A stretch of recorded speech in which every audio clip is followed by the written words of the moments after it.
أعوذ بالله من همزات الشياطين وأعوذ بالله أن يحضرون إنه هو السميع العليم الحمد لله رب العالمين والصلاة والسلام على أشرف الأنبياء والمرسلين حبيب إله العالمين أبي القاسم محمد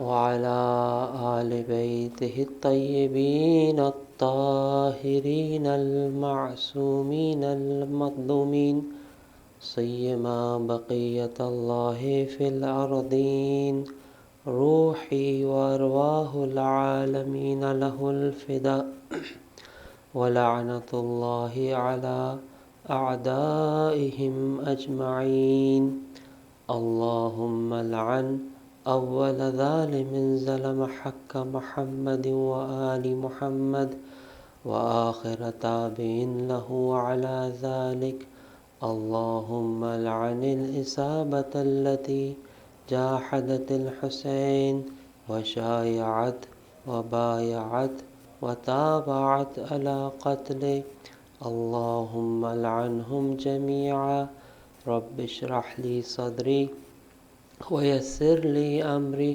واحلل عقدة من لساني يفقه قولي أما بعد فقد قال مولانا أبو عبد الله امام الحسین علیہ الصلاۃ والسلام اما بعد فإني لا أعلم اصحابا اوفى ولا خيرا من اصحابي ولا اهل بيت ابر ولا اوصل من اهل بيتي فجزاكم الله عني خيرا. درود بجا محمد وآل محمد.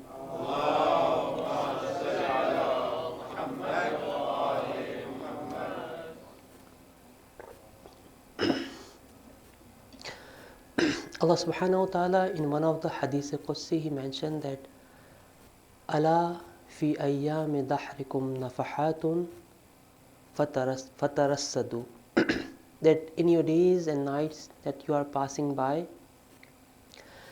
there are some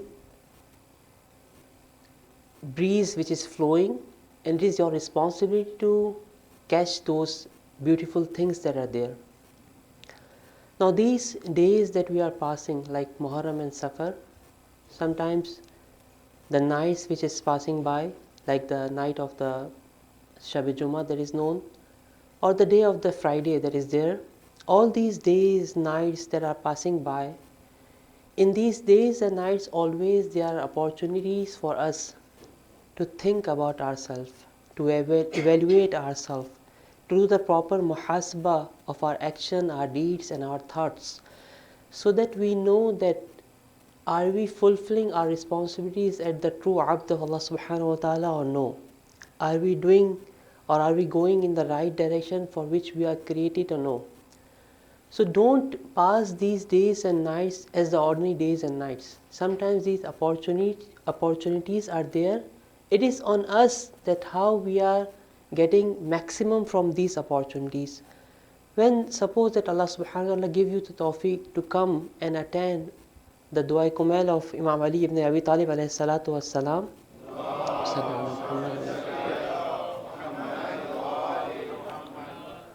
don't convert these recitation into a routine that is okay, every Thursday you have to do and come and recite Dua Kumail and go back. No. These statements that we are saying from our tongue, when we are saying that man li ghayruk ilahi wa rabbi man li ghayruk, this is not the simple sentence that we are saying with our tongue. It is contain a lot of meaning in it. When we are saying to Allah subhanahu wa ta'ala that, oh Allah, that if you send me, na'uzubillah, to the hell on the day of judgment, I will call you with my tongue that Ya waliyal mu'mineen, أين كنت يا ولي المؤمنين يا غاية أمال العارفين يا Ghias المستغيثين. That we are calling Allah subhanahu wa ta'ala, we are saying to Allah subhanahu wa ta'ala that if I will be there in that specific state, I will call you like this.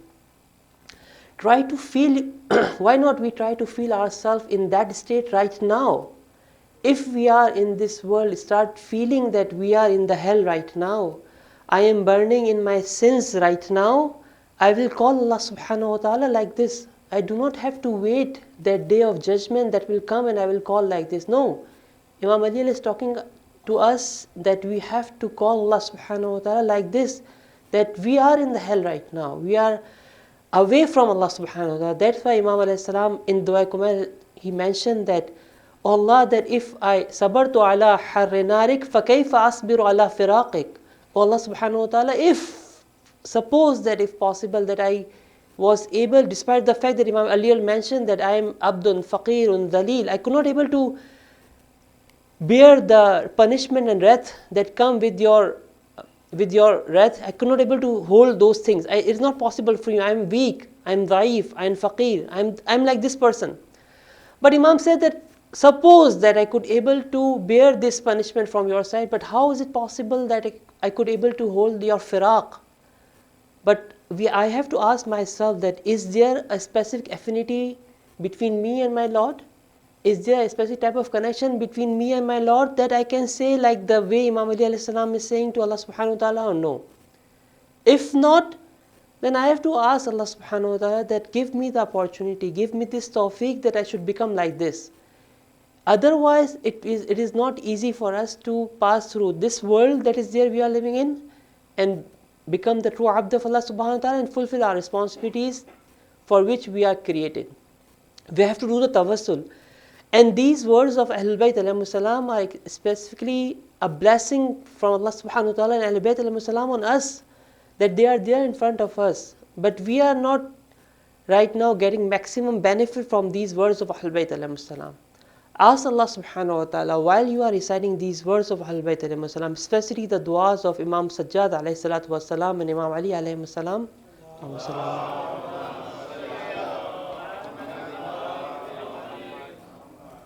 That it should not be the case that only we should read with our tongue, but Allah subhanahu wa ta'ala give us the tawfiq so that we can ponder upon the meaning of these words and inshallah try to actualize those ma'arif that are mentioned in these du'as in our daily life, inshallah. Please recite a salawat.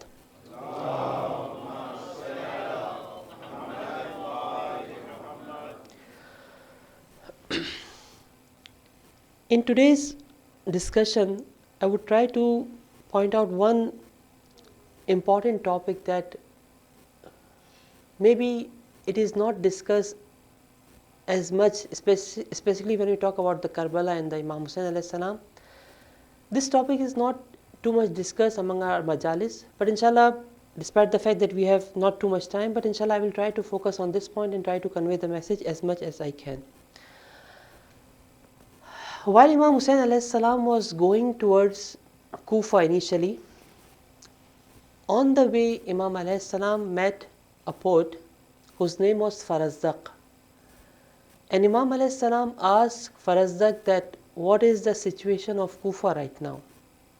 Can you please tell me, can you please inform me about the situation, political and social situation right now in Kufa? The reply of Farazdaq was quite interesting, and Farazdaq said like this: Minal Khabir Sa'altu, I have asked a person who is well aware of the situation of Kufa, and he replied to me like this: Qulubun nas ma'ak wa suyufuhum ma' bani Umayyah.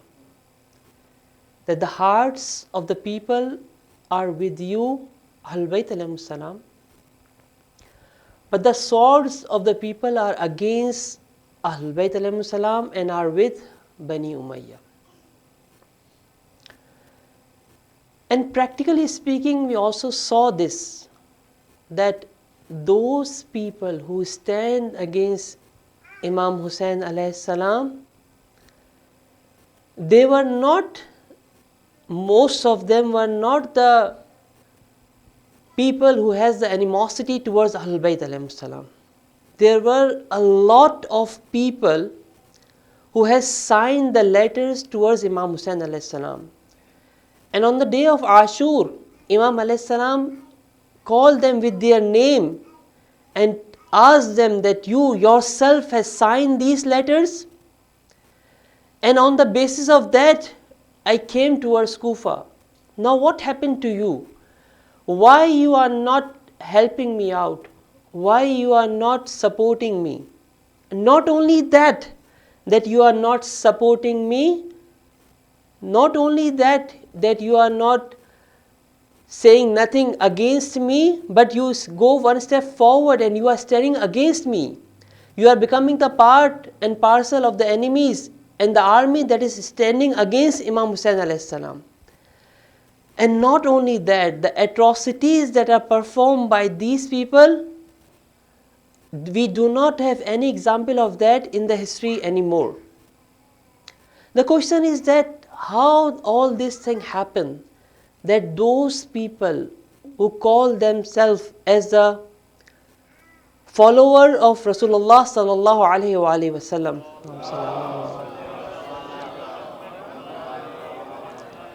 they know Ahlul Bayt alayhimus salam. They have a superficial level of love of Ahlul Bayt alayhimus salam in their hearts.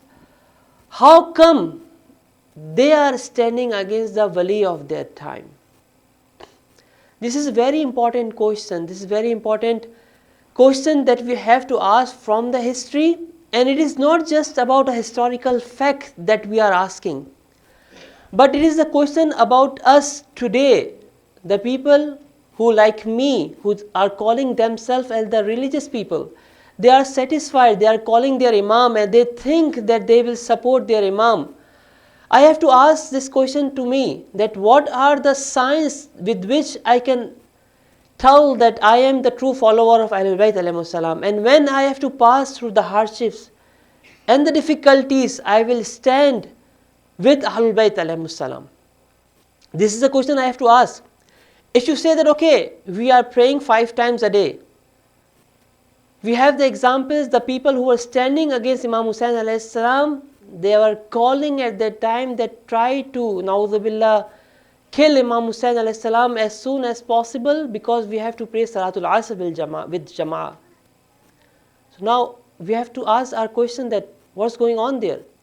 If we say that, okay, I am performing the Hajj and it will save me and this will show that I am the true follower of Ahlul Bayt alayhimus salam, we are saying at the time of 9th of Zilhaj or 8th of Zilhaj, when Imam alayhi salam was asking that it is not the time to perform the Hajj, you have to leave and you have to defend your imam and the wali of your time, the people were saying that no, we are performing the ibadah of Allah subhanahu wa ta'ala, and they were not ready to support the imam of their time.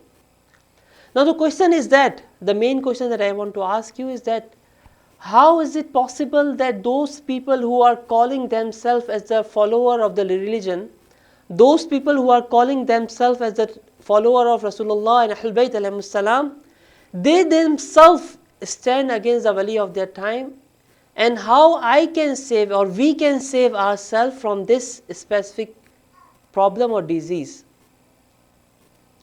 And it was not only for Imam Hussain alayhi salam that it happened, but after Rasulullah sallallahu alaihi wasallam,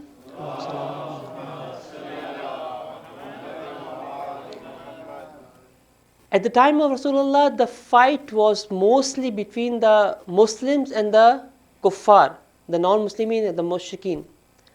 But Imam Ali alayhi salam and the progeny of Imam, the sons of Imam Ali alayhi salam, all have to fight or defend, and their opposition was coming from the Muslimin themselves. At the time of Walaya of Amir Mu'min, when Rasulullah has announced the Walaya of Amir Mu'min with this sentence that Man kuntu mawla fahadha aliyun mawla, after that Allah subhanahu wa ta'ala say, Al-yawm yaisa alladhina kafaru min dinikum. Now the kuffar do not have any hope in the religion of Islam. They cannot do anything. But they have a specific hope with you, and that is the munafiqeen among you. Those people who have the form of the Muslim, those people who have the name of the Muslim, those people who have the title of Islam, but they do not accept complete Islam in the comprehensive way. That's why Allah subhanahu wa ta'ala has clearly mentioned in Quran, نُؤْمِنُ بِبَعْضٍ وَنَكْفُرُ بِبَعْضٍ. there are a lot of people who are apparently become Muslim, they have accepted Islam, they come in the fold of Islam, but when it comes between sacrificing something, at that point they are not ready to sacrifice their life, their kids, their family. There are so many things in the path of Islam because they do not understand Islam in that comprehensive way. Now the question is that how, first of all, I have to ask this question to myself, that how I can save myself from this issue. And then collectively also we have to ask this question, that how an ummah, a community, a group of people who are saying that we are the follower of Ahlul Bayt alayhimus salam can truly say this in a true sense, and when they have to pass through the difficulties and hardships, they can stand with the Imam of their time, they can stand with the truth. It is not just with the tongue, as Imam Hussain alayhi salam said, "An-nasu abidud dunya wad-deenu laikun ala alsinatihim." That there are a lot of people who are saying that they are the lover of Ahlul Bayt, they are saying that they are the true follower of Islam, but in the true sense they are the servant of this world, this materialistic world, and deen or religion or these names are just a thing on their tongue with which they are just getting benefit from it. It is not that truly they are the true followers of Ahlul Bayt alayhimus salam and Islam. Now again, this is a question that we try to answer today, that what was the disease of that time? What is the solution? How I can solve this issue? What is the way with which I as an individual, we as a community can able to solve this problem and able to find out the way, the right way with which we could able to be steadfast on the time when we have been tested in a true sense. Recite a salawat.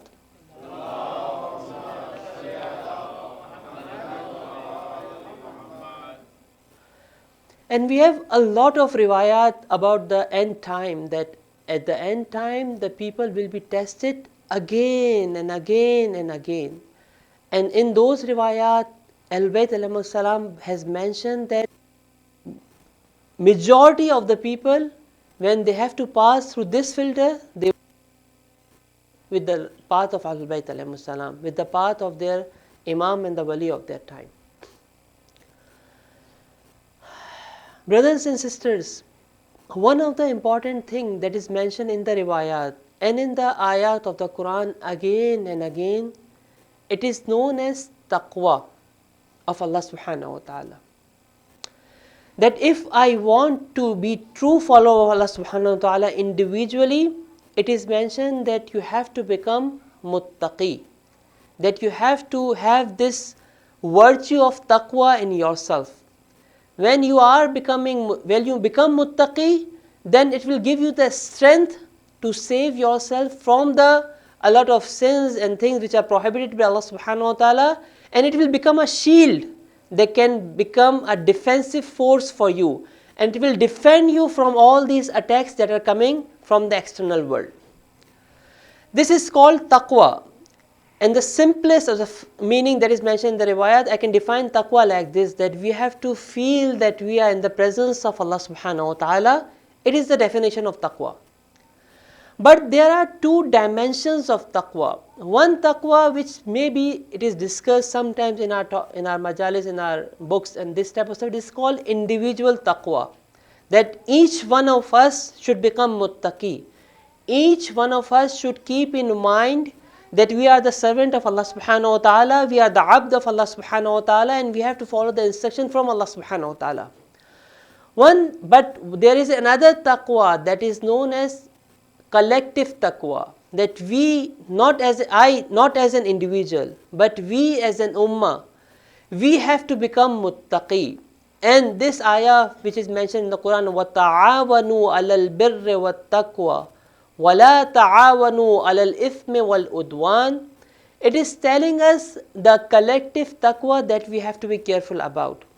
Or so many ayat in the Quran, like the last ayah of Surah Al Imran, which Allah Tabai said, this is one of the most important ayah in the Quran, where Allah subhanahu wa ta'ala has mentioned that Ya ayyuhal ladina amanu isbiru wa sabiru, that it is not about that you just as an individual have to be steadfast, but sabiru means that you have to help each other, we have to support each other to become the muttaqi, to keep in mind that we are the abd of Allah subhanahu wa ta'ala. Or in Surah Asr, you have recited a lot of times when we say, wal asr, innal insana lafi khusr, that all the humanity are at the loss. Each and every human being are like this. Illa alladhina amanu. When Allah subhanahu wa ta'ala mentioned the exemptions, He mentioned the exemption in the plural form. He did not mention that each individual has to perform this thing. No. Alladhina, that Allah subhanahu wa ta'ala is when He is saying that innal insana lafi khusr illa alladhina amanu wa amilu salihat wa tawasaw bil haqqi wa tawasaw bis sabr. That these are the not person that okay, they have the iman, they perform the amal salih, they do not stop here. This is the half of this thing, that okay, first of all I have to work on myself, but I do not have to stop there. I have to continue and I have to go to the next 2 steps. And when we perform all these 4 steps, then Allah subhanahu wa ta'ala is saying that you are those people who save yourself from that loss, which each and every human being are, which will fall in that specific trap, that innal insana lafi khusr. All of the human beings are like this. Now, this is quite important for us to understand that what do we mean by collective taqwa? How we can achieve that state that we are helping each other to go on the right path. That we have to help each other, to support each other in the ubudiyah of Allah subhanahu wa ta'ala. And when it comes to the collective taqwa of the ummah and the community, the most important and the smallest cell of the community which is there, and inshallah I will talk a few sentences about it, is the family structure. When you talk about the individual, I as an individual, and then we talk about the collective ummah. In the collective ummah there are small cells that are there, and those small cells are the family which is there. We have to create families which are the ideal families. When the families are the ideal families, then we could able to create the community which is the ideal community.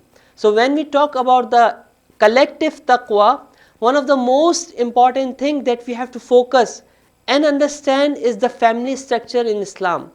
What is the role of the family? How important the family structure is in the eyes of Allah subhanahu wa ta'ala. And in the seerah of Ahlul Bayt alayhimus salam, we have to go back and see the role of the families and how a good family structure can save an individual from going astray and deviating from the right path. And you can see the examples, a lot of examples in Karbala. When we talk about, for example, Abdullah, in some of the historical books the name is mentioned as Wahab, and in some of the books it is mentioned Abdullah ibn Umair. But this guy, when he come to support Imam Hussain alayhi salam, he brought his wife and his mother with him in Karbala, and we see the reaction of these 2 individuals after the shahada of Abdullah ibn Umair. When the wife came in the battleground and was saying these statements that, "Oh Abdullah, I am thankful to Allah subhanahu wa ta'ala that who has blessed you with this specific jewel in the eyes of Allah subhanahu wa ta'ala, with this specific crown, that you become shaheed in the path of Allah subhanahu wa ta'ala. Please pray for me that I should become the shaheed in the path of Allah subhanahu wa ta'ala too."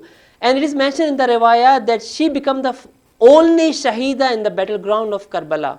And then the reaction of the mother of Abdullah ibn Umair, that when she came back and she threw the head of Abdullah ibn Umair towards the army of Ibn Ziyad and said that whenever we give something in the path of Allah subhanahu wa ta'ala, we do not take back those things. It is given back to Allah subhanahu wa ta'ala, and it is the amana of Allah subhanahu wa ta'ala now.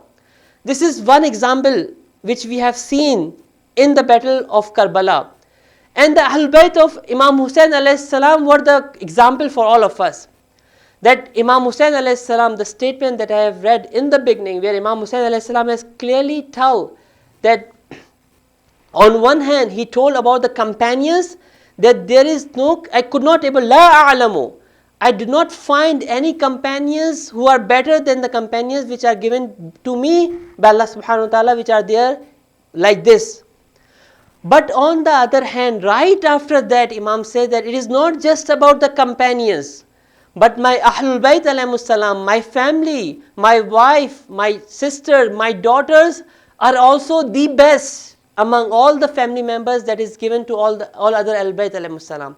But the way they have stand, the way they support Imam Hussain alayhi salam before Ashur, and the way they presented the message of Imam Hussain alayhi salam after the Ashur, all of these things shows us the role of the family of Imam Hussain alayhi salam in the battle of Karbala. And that's why when a lot of people were asking Imam Hussain alayhi salam, "Oh Imam Hussain alayhi salam, okay, if you have decided to go towards Kufa, if you have decided to stand against Yazid and Ibn Ziyad and Umar ibn Sa'd, why you are taking the kids and your family and your sisters and your wife with you? Keep them in Medina, they are more safe here. Why you are taking with them with you? What is the reason behind it?" Apparently Imam said that Inna Allah yara'unna sabaya, that Allah subhanahu wa ta'ala it is the Mashiach of Allah subhanahu wa ta'ala. Allah subhanahu wa ta'ala has decided that this should be happen, and this decision is not that Imam Hussain alayhi salam was forced to do it, but Imam trying to convey this message that if this event should be happening in the best possible manner, I could not able to perform that individually. It is a collective act, and my family has to play a very important role in it. If they are not there, I could not able to complete this task on my own. My family has to play an important role.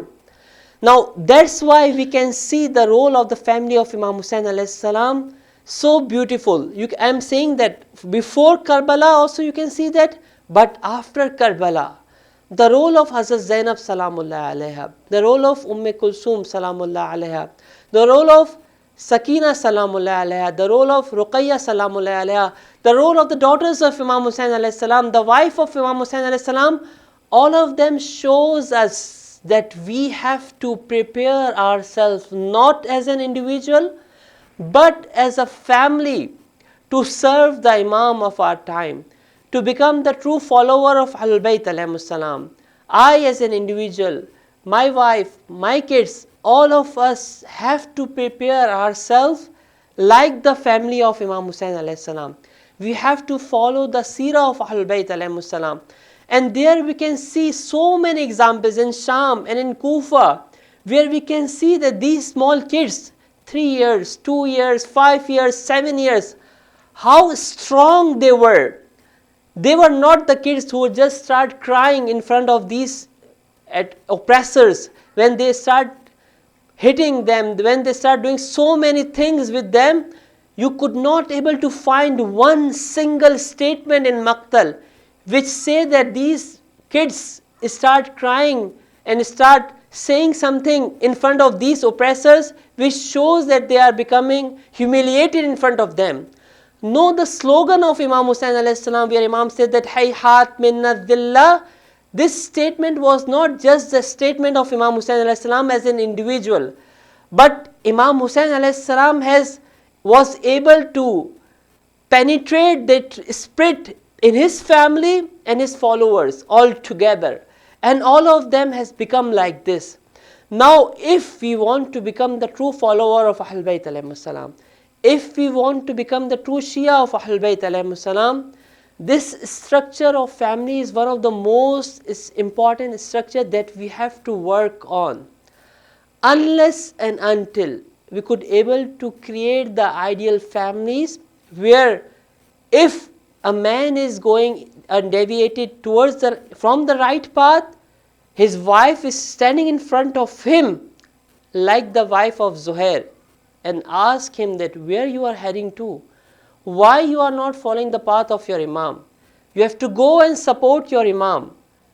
And if the husband asks that what will happen to you, he said that don't worry about me, I will be more concerned about my hereafter than this world. That if on the day of judgment Hazrat Zahra salamullah alayha will ask me that why your husband did not support my son, what will I reply at that time?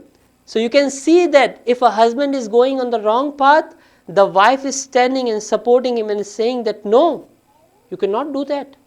I am here. You have to support the Imam of your time.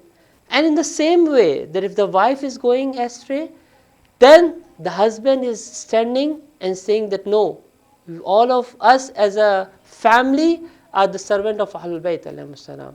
We are the one who have the role model like Ahlul Bayt alayhi salam. We say that Assalamu alayka ya Ahl Baytin Nabuwa. We are talking about the family of the Nabuwa. We are not talking about as an individual.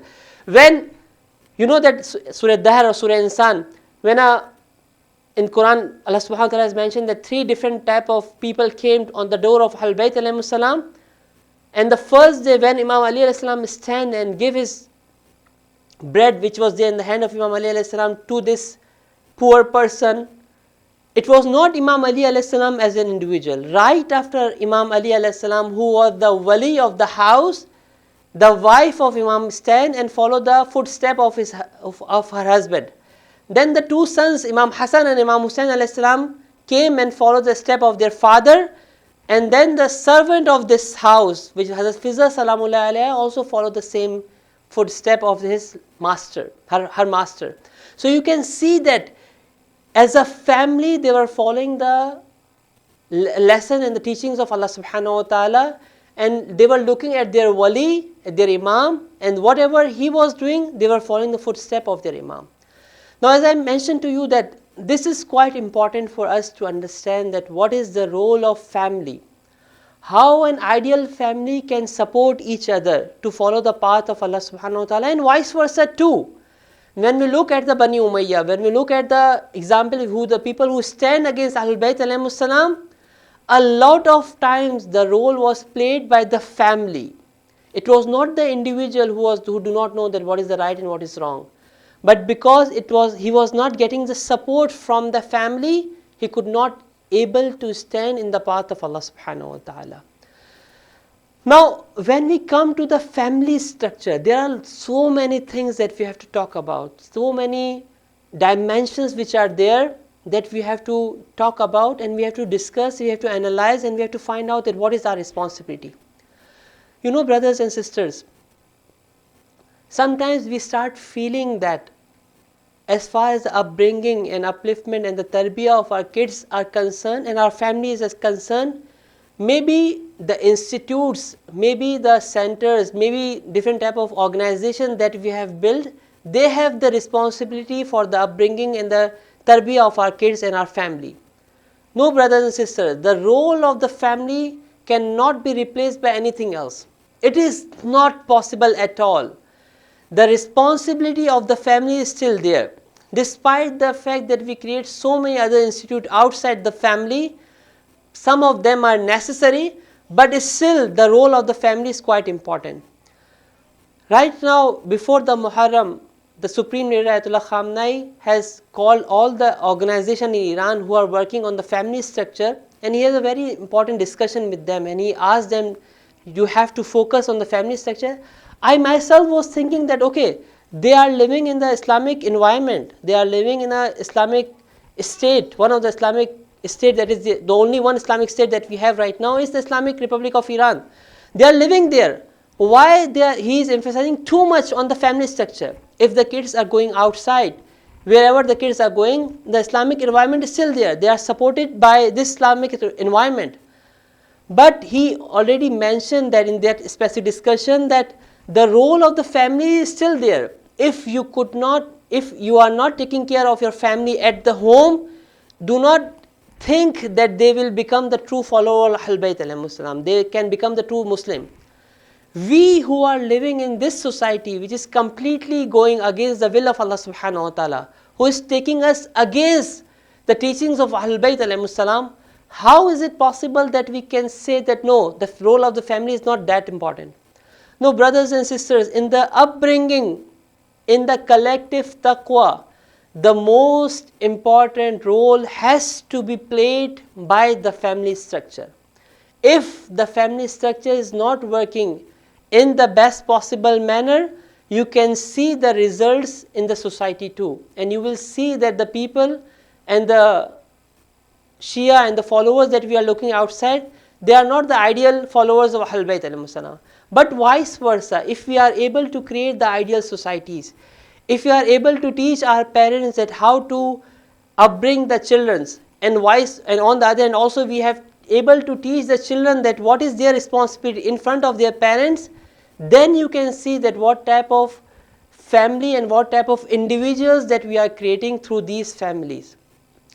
These are the ideal places, these are the places that we have to work on. And if the family structure is the ideal family structure, then you can see the results too. And as far as the worship and the ibadah is concerned, as far as the different dimensions of human life is concerned, you can see that Ahlul Bayt alayhi salam has mentioned that you have to fulfill all these dimensions at home. Like for example, I'll give you one example. Let's see that for our physical need, we need food for the upbringing. We need to cook something, to eat something, because it is our necessity, it is our need. I cannot live without food for maybe for few hours. After few hours, my body need it, and it is required that I eat something.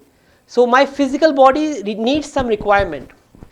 So suppose that I'm giving this example, that suppose that at home, if we are not cooking the food, what we do? We go outside, go to a hotel, a restaurant, buy something or eat there and come back. Okay. So if the food, the need of our physical body is not ready at home, what we do? We go outside and try to fulfill that. Same as the physical need, when it is not fulfilled at home, we go outside and try to find out the way out. If the spiritual and other emotional needs are not fulfilled at home, you will see that it is the natural need. We have to fulfill it at home. If it is not fulfilled, we have to go outside and try to find out the alternates for that. Sometimes we find the halal alternate, and most of the time we found the haram alternates for that. But there is a need in all of us. There is a requirement for all of us. And if we could not able to do that, you can see that the results are devastating for the family, for the society as a whole. And you can see that right now what's happening in the Western societies. Because the family structure is destroyed, you can see the consequences in the society, what's going on.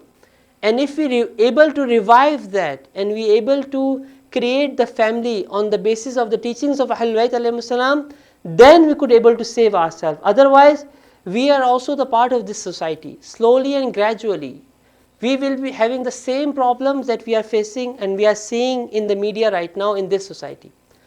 So now you can see that there are so many ahadiths that we can talk about, but I am just giving one or two examples which shows you that how important this structure of family is in the eyes of Ahlul Bayt alayhi salam. Please recite a salawat.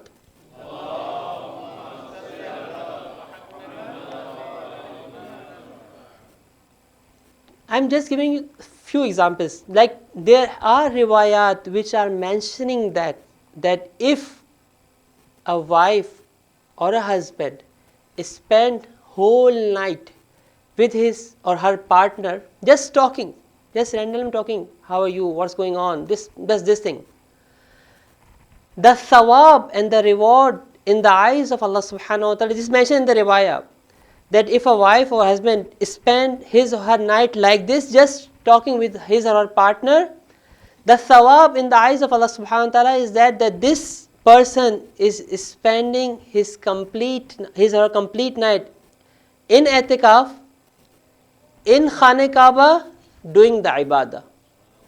See the comparison between, there are three important things Allah subhanahu wa ta'ala mentioning, that you are in the state of i'tikaf. Not i'tikaf anywhere, in any mosque, no, in the holy Kaaba. And not just you are sleeping there, but in the i'tikaf, Allah subhanahu wa ta'ala is saying that you are doing the Ahlul Bayt alayhi salam, then you are doing the ibadah. As compare what you are doing at home, you are just spending your night with your wife, just spending and talking to her. Why is it so? Why is it so that importance is given to this act, which according to us is not that important? It means that I am not doing anything important here. But on the other hand, if I am doing the i'tikaf in Khane Kaaba, I start feeling that, oh, I did something extraordinary. I did something special in the eyes of Allah subhanahu wa ta'ala. because we could not able to understand the importance of family in the eyes of Allah subhanahu wa ta'ala, and how important role it is playing in the spiritual upbringing of a person and an individual. We do not understand that. We have riwayat which are saying that as many times as you kiss your child, Allah subhanahu wa ta'ala will increase one of your daraja closer to Allah subhanahu wa ta'ala. You become muqarrab in front of Allah subhanahu wa ta'ala. We have riwayat where a person came to Rasulullah sallallahu alaihi wasallam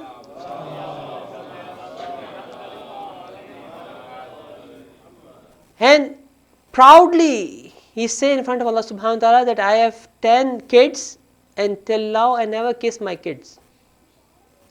Rasulullah says that go away from me, don't stand here, because there is a possibility that the wrath of Allah subhanahu wa ta'ala will revealed on you, will come on you, and just go away from me.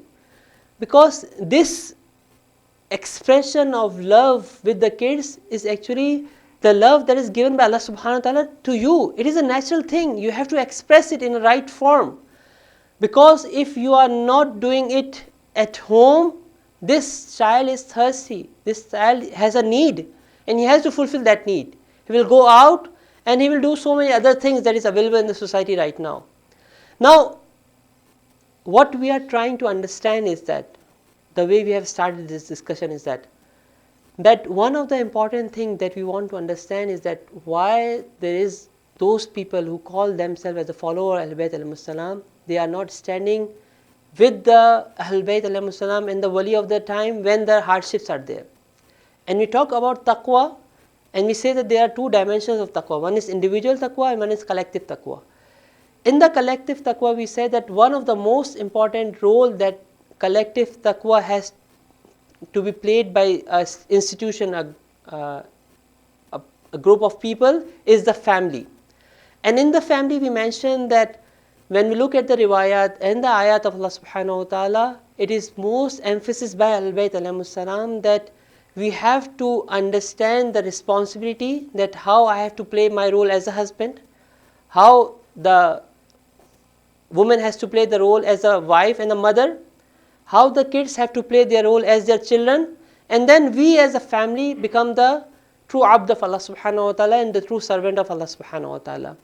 And our role model is Ahlul Bayt alayhimus salam, and specifically the actions and the things that are performed in the Karbala. So while we are reading the history of Karbala, on one hand we have to look at the seerah of individuals, but on the other hand it is also important for us to look at this event as the event where a family structure is at the most, in the best format. It is trying to defend the wali of their time.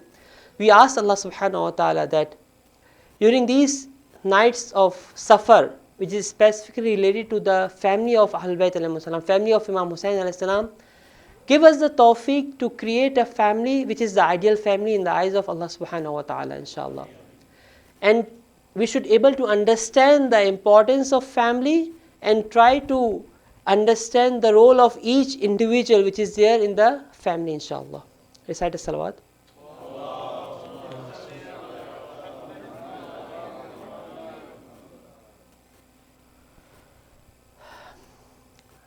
जैसा कि मैंने आपसे कहा कि सफ़र वो महीना है कि जो इमाम हुसैन अलैहिस्सलाम के ख़ानवादे के साथ, इमाम हुसैन अलैहिस्सलाम की फ़ैमिली के साथ, इमाम हुसैन अलैहिस्सलाम की बहनों, बेटियों और घर वालों के साथ मंसूब यह अय्याम है, जिसके अंदर इमाम की घर वालों ने मुझे और आपके सामने उन आइडियल्स को पेश किया कि जिस तरह से ज़िंदगी गुजारनी चाहिए, कि जिस तरह से सख्तियों में इंसान को रहना चाहिए। और ये जो अय्याम सफ़र के अय्याम हैं, शायद तारीख़ के सख्त तरीन अय्याम थे अहले बैत अलैहिस्सलाम पर, और मुझे और आपको उनकी बरकतें भी नज़र आती हैं कि जो काम इन हस्तियों ने किया, आज जो अरबईन की रौनक मुझे और आपको नज़र आती है, वो शायद वो कारनामा है कि जो हज़रत ज़ैनब सलामुल्लाह अलैहा ने कूफा और शाम के अंदर अंजाम दिया था। میں شام کے چند مصائب کے جو مقتل کے ذکر ہوئے آپ کے سامنے بیان کروں. میں نے کہا کہ شام سخت ترین مقام تھا اہل بیت علیہ السلام کے لیے. شاید وہ مکان، وہ شہر کہ جس کے لوگ امام علی علیہ السلام کے دور سے اہل بیت علیہ السلام سے دور رکھے گئے تھے، بلکہ اہل بیت علیہ السلام کی ایک نیگیٹو پکچر ان کے سامنے پیش کی گئی تھی، وہ شام کے لوگ تھے. یہاں تک کہ جب میرے مولا کو مسجد کوفہ میں ضربت لگی تھی تو شام میں چہمگویاں یہ تھی کہ علی مسجد میں کیا کر رہے تھے. اس زمانے سے اہل بیت علیہ السلام سے دور رکھا گیا تھا. اب ان اہل بیت علیہ السلام کو شام کے دربار میں لایا گیا ہے. یزید شراب میں مست اپنا دربار سجائے ہوئے اپنی فتح کا جشن منانا چاہتا ہے. روایت کا جملہ یہ ہے، مقتل کا جملہ یہ ہے کہ ان اہل بیت علیہ السلام کو شام کے دربار میں لایا گیا اور ایک رسی میں تمام لوگوں کے گلوں کو یا ہاتھوں کو باندھا گیا تھا. میرا آقا اور مولا غیرت کا امام سجاد ان کے ہمراہ موجود تھا، جن کے ہاتھوں میں بیڑیاں تھی، پیروں میں آہن لوہے کا جو ہے وہ آہن باندھا ہوا تھا. اس صورتحال کے اندر میرے مولا کو لایا گیا. روایت کا جملہ ہی اس موقع پر یزید طلب کرتا ہے کہ امام حسین علیہ السلام کے سر کو لایا جائے. ایک دشت میں میرے آقا اور مولا کے سر کو لایا گیا. تاریخ کا جملہ یہ ہے، یزید نے ایک چھڑی کو طلب کیا، میرے مولا کے دندان مبارک پر چھڑی کو پھیرنا شروع کیا.